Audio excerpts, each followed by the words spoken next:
On today's show, we know where the Cavs' star players rank inside our NBA top 100 list. Well, how would we rank their role players? Spencer Davies joins me, and we're going to talk about that and so much more on this Friday edition of Locked On Cavs.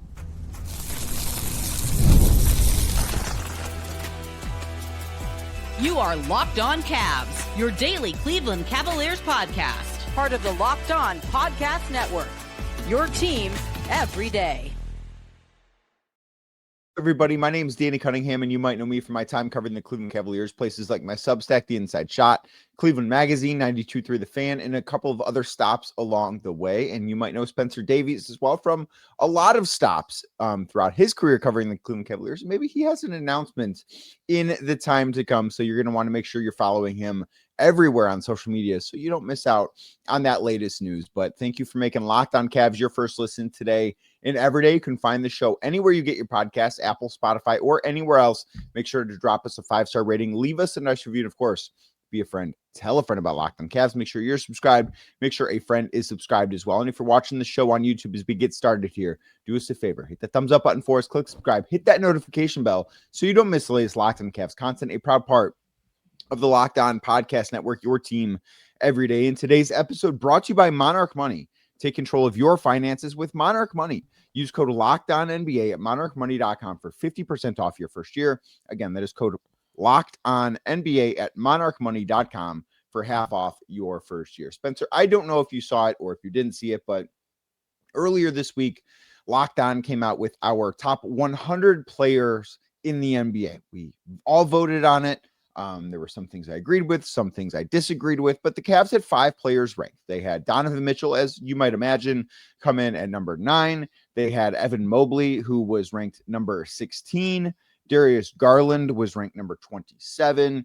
Down at number 57 was Jarrett Allen. And then all the way down at number 88 was DeAndre Hunter. Now, of those guys, I think it's fair to characterize 3 of them as star players. Those 3 would be Donovan and Evan and Darius Garland. And then after that, I think you get into role players. And I have long been saying this about Jarrett Allen, that I think he is a very, very good role player, but he's certainly not a star player, core piece type guy. And then DeAndre Hunter, obviously beneath him as a role player as well.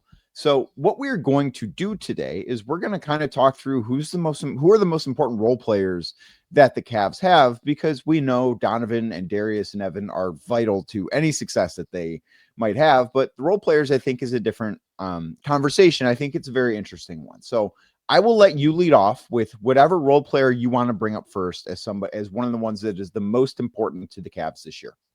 I'm going to abide by that ranking and look directly at DeAndre Hunter real quick.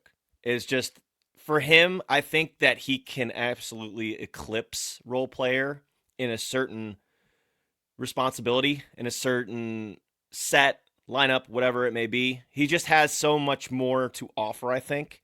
And what helps him is that going into this training camp, he's going to have a full amount of those, weeks with the team. He's going to have plenty of time to kind of reacclimate himself with Kenny Atkinson in the group, but also just the environment, the human part of it. He's not going to have to get traded mid-season. And there's other factors too that go into this. And even without it, I think that he would have still played better and performed even more better than that. But with Max Strus out, I think that kind of elevates him either into the starting lineup or into a very, very important 6-man role. It depends on what Kenny Atkinson sees fit. But with DeAndre Hunter, I just think that there's so much more than meets the eye with him. And you saw glimpses of it last year. The self-creation, the ball handling. I think that they can use him a little bit more too, getting downhill on cuts and all that good stuff. Maybe, I know that this is probably not his primary role, but maybe you can use him as a ball handler in certain situations. Play make. Do some of that stuff. Because remember, this guy was a top 5 pick not so long ago. I know that he's had a role for a certain team with Atlanta and the Cavs in the second half of the season last year. But he is capable of a lot. And I think that a little bit of comfortability goes a long way when it comes to him being here in Cleveland. So I think he's very, very interesting to think about. And I have a couple of questions that I'm just fascinated to find out how these things go with DeAndre Hunter when we get to training camp, when we get to the regular season, which, is really starting to creep up on us. Like, we are 5 weeks away basically from regular season basketball. We are 2 weeks away from media day on Monday, I think, right? The End of 29th, this sir. month. Yeah. So it is really creeping up on us. And the things that I'm most interested in, one, DeAndre Hunter, is he going to start? Because we know Max Strus is not going to be available at the start of the season. And the number of options that they have at that spot, especially when you consider, well, Darius Garland also might not be available at the start of the season because of his foot surgery that he needed to have all the way back at the beginning of the summer. So I do think that this does point to DeAndre Hunter being a member of the starting five. But then I also go to our friends at FanDuel Sportsbook, and they have futures out for all of the NBA awards: Defensive Player of the Year, MVP. I don't know if they have Clutch Player of the Year, but most Sixth man, probably. Sixth man, and Spencer Davies, who is the betting favorite on FanDuel to win the Sixth Man of the Year award. It would be DeAndre Hunter. Now he's at plus 650, so it's not like he is some huge heavy favorite that's just like, unless something goes wrong, this guy's winning the award. There's a lot of different things baked into this, but I look at it and say, well, I just think that the best path forward would be having him in the starting lineup. Yeah, I think so too. And you saw multiple times last year where Kenny would finish the game with DeAndre and Jarrett Allen be on the bench. You had situations where you had the lineup with him, Dean Wade, and Evan Mobley as a triumvirate there in the front court. I think you can also play him kind of in smaller and big lineups. He's a very versatile player. And let's not forget, this is a guy at a position that the Cavs have been looking for years. And they finally got their 6'8" wing with the large wingspan and a shot that's basically unblockable because of its release point. He's got a lot to offer. And I think despite the fact of those odds of the sixth man coming out, I don't know if they really have that inside information. Maybe we're wrong. Maybe Sam Merrill ends up being the starter because Kenny Atkinson loves him. The Cavs paid him in the offseason, and they trust what he's able to do and doesn't want to mess with the kind of feng shui that DeAndre has coming off the bench that he's been doing the last couple of years. But I think they're better served to have DeAndre out there, set the tone, get out to fast starts, get out to good starts on both ends of the floor, and get him acclimated to playing with the guys that he's going to be playing with. I know that Darius Garland's not going to be playing. I know that Max Strus isn't going to be playing early on in the season, but Evan Mobley's still there. Donovan Mitchell's still there. Jarrett Allen will be still there. So get used to playing with those guys again. I know that he did last year, but once more, he was traded mid-season. That is not easy on guys a lot of the times. And I think that he did a pretty dang good job, especially early. And then obviously what happened with the thumb in the playoffs kind of stunk. But right, he did good for the most part from my eyes. Well, in Cleveland, so he played 27 regular season games with the Cavs. His scoring was down from what it was in Atlanta, but that's because the opportunity for him was down. So he averaged 19 points a game with the Hawks this season last season, I should say, in the 37 games he played with them. But in Atlanta, he shot 46% from the floor. He shot 39% from three, which is very good. And then he comes to Cleveland. He shoots 48.5% from the floor, shoots just over 42% from 3-point range on 5.2 attempts. He played fewer minutes. Like, that's why his numbers were down, because the opportunity was not the same. But I do look at this and say, maybe that opportunity can go up a little bit, considering Ty Jerome no longer on this roster. And he was somebody in a lot of the units that DeAndre Hunter played in that did take up a lot of oxygen on the offensive end of the floor with the volume that he was playing at. So I do wonder if we could see a natural boost for him in scoring just because of that. Now, can he remain a 42% 3-point shooter for a full season? I think that's probably a bit much to ask, but I do think he's going to have really good looks, because that's the way this Cavs offense works, especially when if he's in the starting lineup, he's going to be the fourth option at best behind Donovan and Darius and Evan. So I do look at this as, given the fact that he's going to have a full training camp, has had a full off season, I think that DeAndre Hunter, the numbers might not look that much better than they did in the 27 games he played last year. But I think there is significant room for growth for him this season. Be a star in your role. Your numbers might suffer, but that doesn't mean that you're playing worse. I think that's a common misconception among basketball. If you're buying into what they're selling and you're doing the right things in the role that you're placed in, then that's really important. If you're the fourth best player or fourth option in a lineup with 3 all-stars, that's not your fault. You can do what you can do to help win, then you're golden. You're golden. And I think DeAndre has that. And to that point too, with the 3-point percentage that you were talking about, he's a threat. So defenses are going to react to DeAndre Hunter. You can't have someone out there just firing them up at a 42% clip. You're going to have to close out. And what's one of the best things that DeAndre Hunter does? Pump fake, 1 dribble pull up, mid-range. Or pump fake, get to the rack, draw a foul, draw some attention, open teammate in the corner. It's not rocket science. It's offense.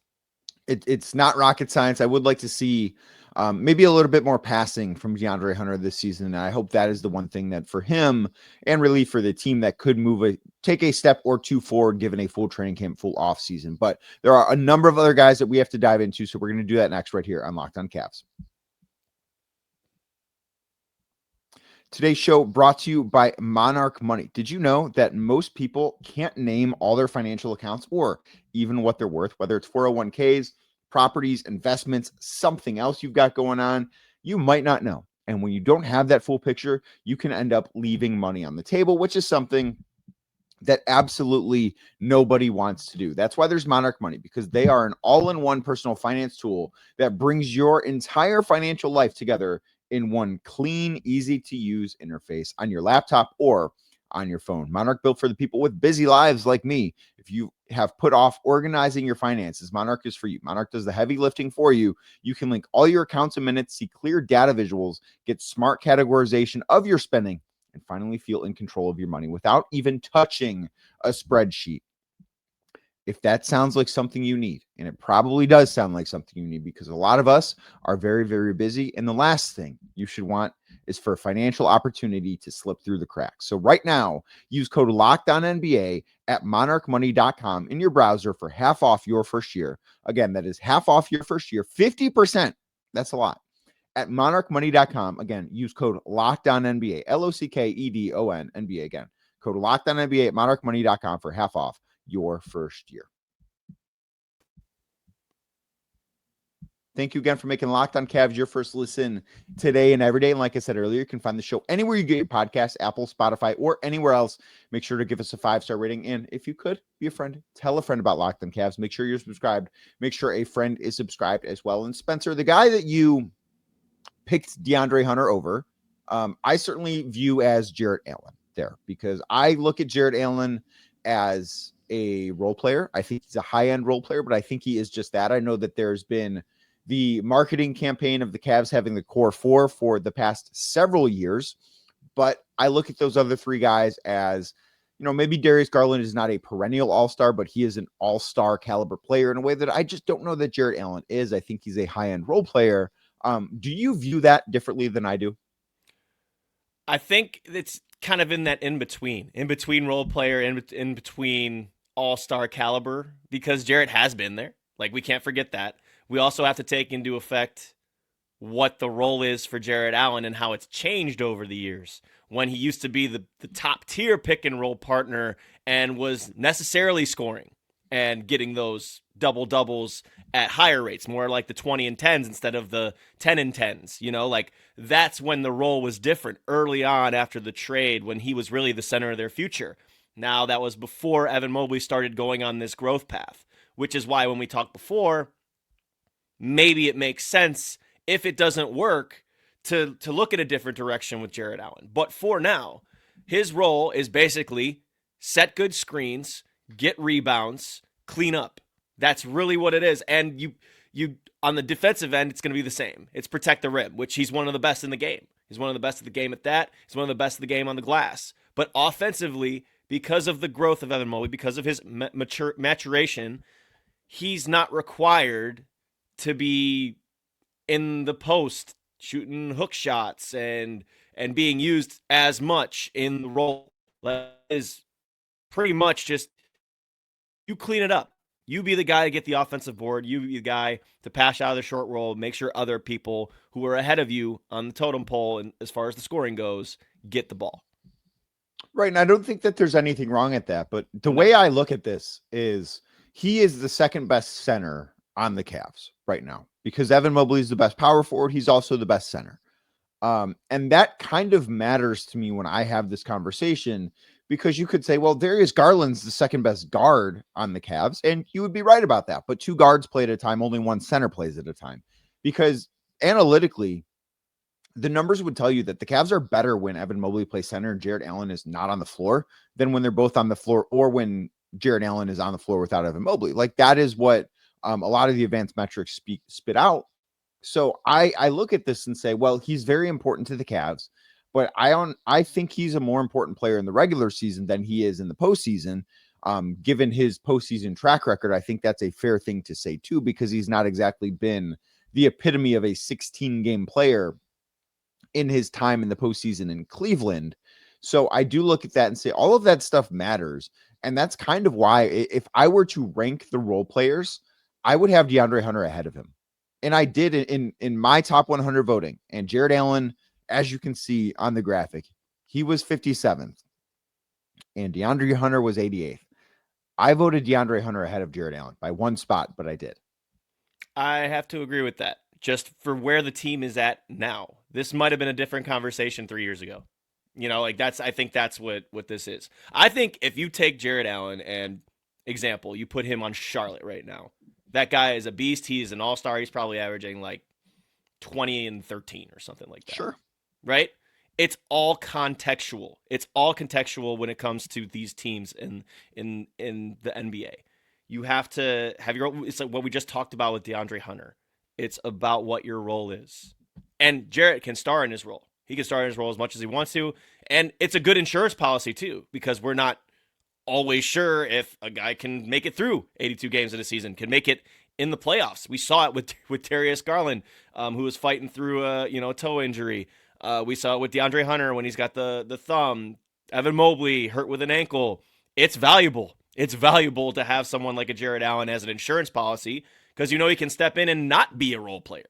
That is really important to have. I think in this current state of the Cavs, it kind of makes sense to have him run with the bench units and get him a little bit more involved, maybe in the pick and rolls that we're used to, a little bit more with the alley-oops and all sorts of things like that. Put him in the dunker spot, all that sorts of stuff. But with Evan Mobley on the floor and DeAndre Hunter on the floor, Darius Garland, Donovan Mitchell, it doesn't make sense for him to be a first scoring option or a second scoring option or a third scoring option. Or a fourth. It's simple. It's simple. And I don't know why people make such a big, fuss over this, because he's good at what he does. Jarrett is great at what he does for this team. Yeah, I cannot push back on that at all. I just think that, at the end of the day, he's the second best center. And that is the thing that kind of tilts us to me in terms of DeAndre Hunter. Now, the guy that I'm, I don't want to say that he's the third best role player, because it's probably not true, but we've not actually seen this. I am, Spencer, fascinated to see what Lonzo Ball looks like in a Cavs uniform this year. I think that he could be somebody that really changes, maybe not the DNA of this team, but I think that he could have a massive positive influence on the way that the Cavs are built and the way that the Cavs look this season on the floor. What are we setting the over-under on that Kenny Atkinson calls him a connector? What's the number? Oh my goodness. If you thought he called Max Strus a connector a lot, like, he's going to call Lonzo Ball a connector 3 times as much. And I think Lonzo Ball is the ultimate Kenny Atkinson player. And we are still a year in, getting to know Kenny very well. But he has been pretty open with the media about things that he likes, things that he doesn't like, as far as basketball goes. Like, he's not a coach, Spencer, that sits there and tries to hide things. And we have both been around coaches, Cavs or otherwise, that want to play things very close to the vest. And Kenny Atkinson is not like that. And I very much appreciate that and love that about him. And he will tell you, like, this is a guy that just, like, I love this player. And Lonzo Ball is that. Lonzo Ball is going to be a player that Kenny Atkinson adores having on his team because he is one of the most unselfish guys in the league. I think he's a winner. He is, as you mentioned, a connector to the best possible degree. I just think there are so many things that he's going to do well for the Cavs this year. It's the look-ahead passes after he gets the rebound. It's consistently moving the ball up the floor. Defensively, we know what he's able to do. And I think that enough of the jump shot is there. It's really going to just be about, can he consistently do it, and can he stay healthy throughout the season? And we know that he's not going to be probably playing those back-to-backs, the second nights. So that'll actually open up a little bit more opportunity for some other role players to get some valuable experience as well. But when it comes to playoff time, yes, the guy that is hitting the outlets, who is knocking down a shot, but more importantly, he's the secondary ball mover. He's the hockey assist guy. And he's also able to execute pick and rolls. He's able to get into the paint and then spray out from the paint. He's a solid player, and maybe not quite athletically what he used to be because of the injury history, but just so sound of the mind when it comes to basketball. And I think that's what Kenny's going to appreciate about him the most. And I think it's what teammates are going to appreciate about him, is just his knowledge of the game and seeing things before they happen. I think those are all good points. And there's one thing that he was able to do at a very high level before the knee injury. I'm curious if that comes back, given everything else that he's been through. We're going to talk about that, plus some more stuff next right here on Locked On Cavs. Today's show brought to you by FanDuel Sportsbook. NFL season is here, and FanDuel making sure you're ready for kickoff with a can't-miss offer, because right now, new customers can bet just $5, and if your bet wins, you'll get $300 in bonus bets to use all across the app. As I told you a little bit earlier, you can bet NBA futures currently on FanDuel because they've got a lot. As I mentioned, DeAndre Hunter of the Cleveland Cavaliers, the favorite to win Sixth Man of the Year, or if you want a payout that's going to happen a little bit sooner, because that will not be settled until next May, we can go over to the NFL. Cleveland Browns on the road this weekend in Baltimore. The Browns are the biggest underdogs in the NFL this week. They are 11.5-point underdogs. The Browns coming off of a brutal loss at home to the Cincinnati Bengals. The Baltimore Ravens coming off of a probably more brutal loss on the road against the Buffalo Bills. Let's think back to last year. The Ravens lost week 1 in Kansas City, brutal fashion. Isaiah Likely, I believe, did not have his foot down on a 2-point conversion. Cost them the game. What do the Ravens do? They go out the very next week and they lose to the stinky Las Vegas Raiders.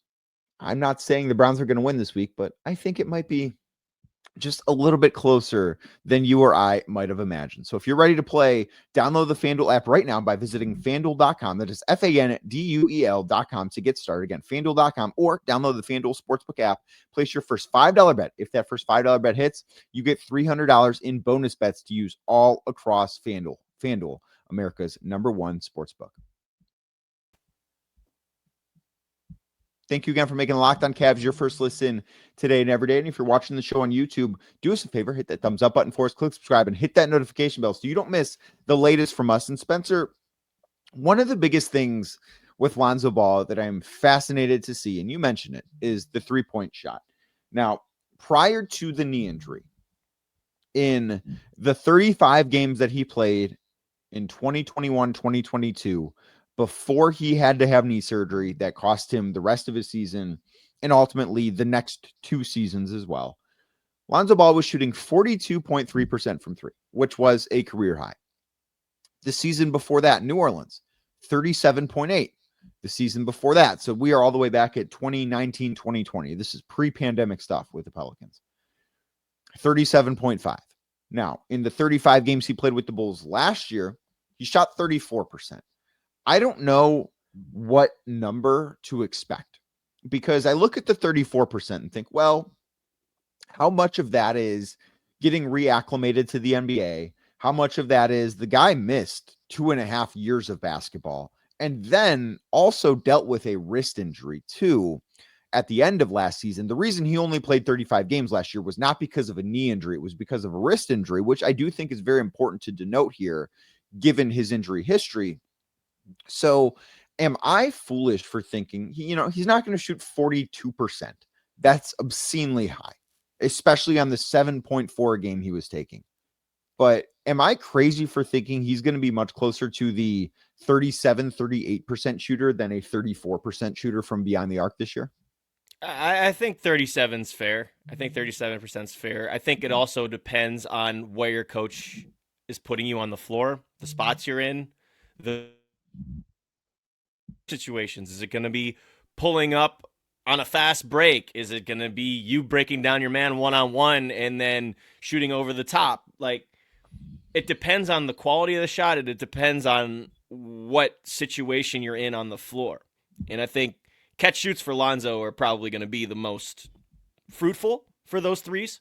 I don't think that this is necessarily a guy that's a pull-up three-point shooter anymore. Maybe a couple when you're on the fast break, but you probably have better options on the floor with you at that point. Probably going to the rack in the open floor. So I'm probably thinking of the catch-shoot variety. He's going to have a lot of good-looking shots, and he's going to be, again, his primary role is going to be ball mover. It's going to be somebody that just makes sure that thing is still popping around.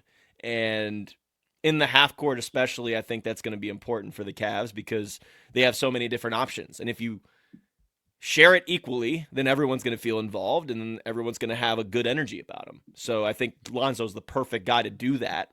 And there's a little bit more playmaking with him than, say, with what Ty Jerome gave to you last year. Well, and I think the other thing too, with Lonzo as opposed to Ty is the pace aspect of things. Now, the way that we view pace is how quick are you getting up and down the floor, but I don't know that number is going to be all that different. What I do think is going to be different is the style of pace, right? Because when we thought of Ty Jerome, we thought of somebody that was played at a slower tempo. Maybe tempo is a better way to describe this than pace, but he played at a slower tempo where he would get in the lane and it would be like he would freeze and everyone else would fly by him. And that's how he would hit those difficult floaters. That's not what Lonzo Ball is going to be. So I do look at that and say the Cavs are going to look, I don't know if they're going to look better or worse with Lonzo on the floor offensively compared to Ty. I think they'll look different. I do think they will look better defensively with Lonzo on the floor compared to Ty. And I do think it's worth noting that when Lonzo Ball's 2020-21 season with the Pelicans, he shot 40.2% on catch and shoot threes. So he was effective in that range, which I do think is something that could be in his future with the Cavs, just given, and it's going to depend. I also think who's on the floor with him too. Like, is he playing alongside Donovan Mitchell or is he playing alongside Darius Garland? And then he shot 42.5% on catch and shoot threes in his half of a healthy season with the Chicago Bulls, when at the time the Bulls were, I believe, like a top 3 seed before he got hurt. Yeah. And Lonzo is probably, I know that we do positionless basketball, but he's probably like the closest thing to like point guard that the Cavs have outside of Darius. He's going to be someone that sets a lot of guys up. So you're not really looking at a combo kind of distinction for him.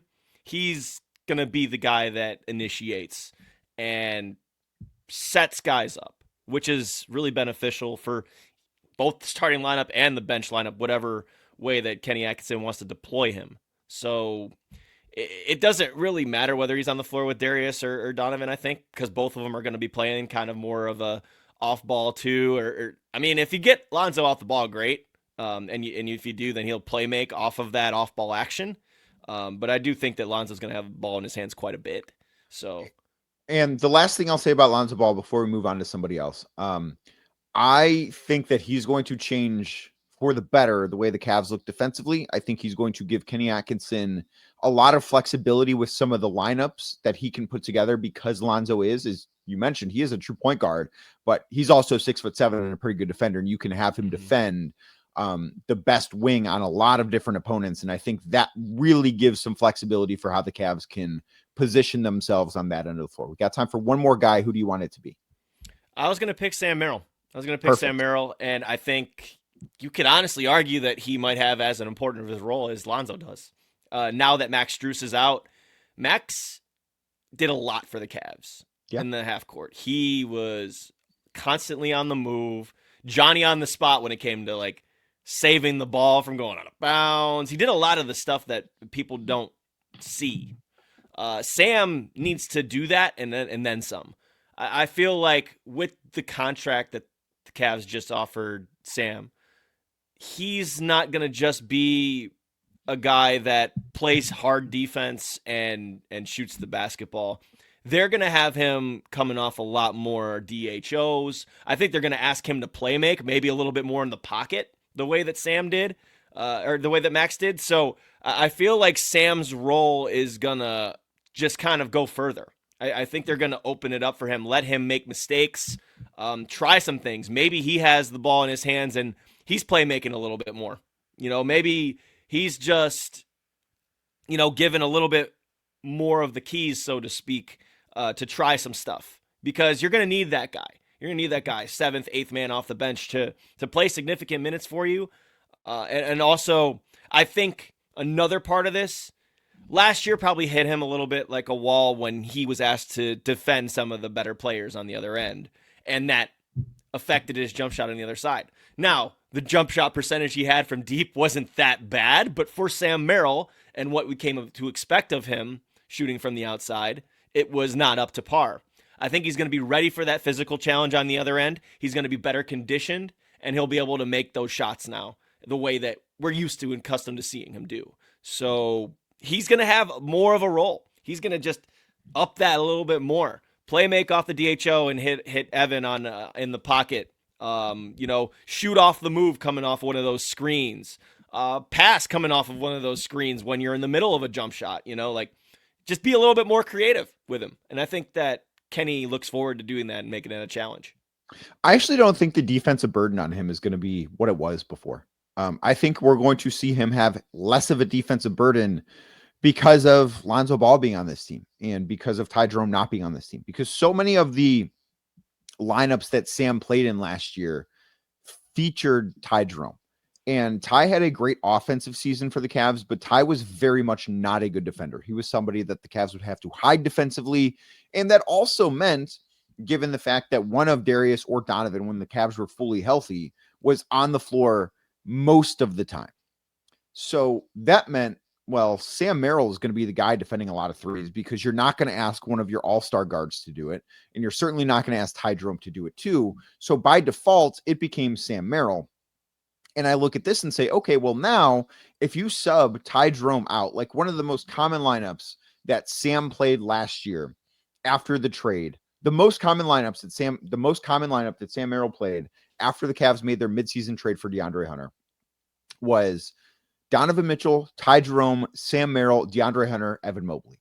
If you sub out Ty Jerome for Lonzo Ball in that lineup, Lonzo is the guy defending threes, not Sam Merrill defending threes. That matters a lot because that group was good offensively. They had an offensive rating of 125 basically, but their defensive rating was 123 because you're asking Sam Merrill to play out of position. And that's despite the fact that you've got the defensive player of the year on the floor and another very good defender, DeAndre Hunter. So I think that might actually be the biggest thing that changes for Sam. And it's not actually because of Sam, it's because of someone else.